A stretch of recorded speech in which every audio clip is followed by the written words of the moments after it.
Welcome to Project Revamp Tech Videos with a new perspective. I'm Mohammed, and 31 years ago, Apple announced its first personal computer, the Macintosh. Over the decades, many more models of Macs have been announced, some better than others. But Apple's flagship 13-inch laptop is scaring the competition. Today I place the 13-inch MacBook Pro with Retina display under the hammer, and we will see if it is worth the premium price tag. As always, without any further ado, this is my review of the Apple 13-inch MacBook Pro with Retina display. The MacBook Pro can be easily defined by its own name.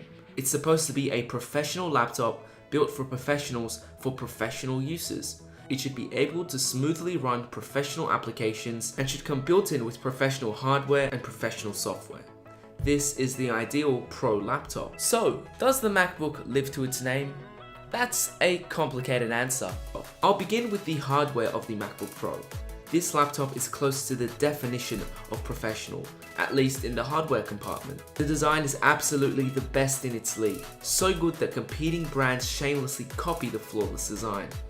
This beauty starts with the unbelievably thin profile of the unibody aluminium design, partnered with the gorgeous contrasting black of the keyboard, paired with the glossy black bezel around the screen, which I'll talk about later.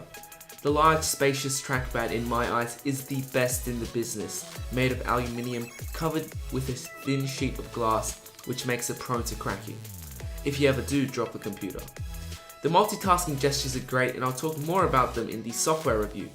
The integration of HDMI is no great feat, but it is a great help, and even though 2 USB ports on a professional laptop is way too little, it still beats the Microsoft Surface Pro 3. The addition of 2 Thunderbolt ports may be useless for the average consumer, but for the pro user, it is heaven. Small additions like the glowing Apple logo and the adjustable backlit keyboard really add to the experience, whether you're a pro user or not. But the real cake of the MacBook is its display. It's even in the name. Apple's Retina display blew minds when it first came out for the 15-inch model. It was, at that time, the highest definition display of any laptop out there, with a resolution of 2880 by 1800. This may seem average now, but it was a huge milestone in the PC industry.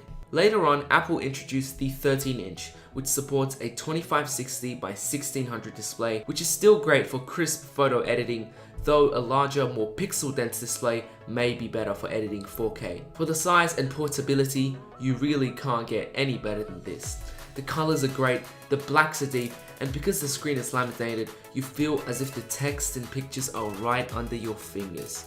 The screen truly is the best feature of this computer. But now we move on to the software side of this review. Now, this is not a complete review of Apple's latest operating system, OS X Yosemite. I'll leave that for another video, but in this section of the video, I'll try to focus on how the hardware coexists with the software. Now, I've been using OS X for the last 6 years, and I'm very used to the Apple ecosystem, so choosing a Mac as my first PC was an easy choice. I was comfortable with the software and knew how to get around. Even though Apple has revamped its operating system with a whole new feel thanks to Sir Johnny Ive, it still feels the same as the previous versions.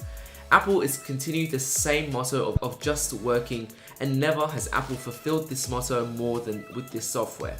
It has a great system UI, easy to use, and friendly interface with great features. A great feature is with the trackpad and multiple desktops that competing softwares such as Windows 10 copy. As Mac sales rise, a larger market is created for developers to introduce their software to old or new customers. This is great for Apple and the developers as more money is made on both sides. Adobe's Master Collection, a truly professional line of applications, is available for the Mac, making it more appealing to new customers.